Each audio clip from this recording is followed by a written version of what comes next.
First, you need to find out the upper side and lower side of the paper roller. This portion will go into the lower side, and this portion will go into the upper side.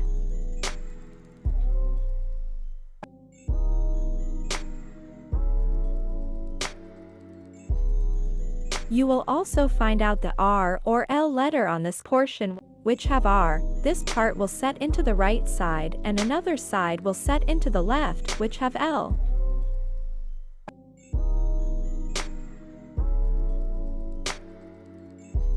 Now, take the roll paper and set it on the paper roller.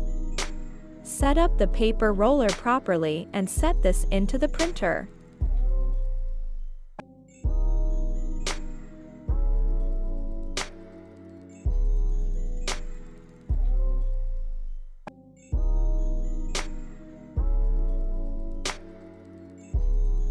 Please make sure that the sticker part of the paper will be the front paper of the printer. Set it like this way.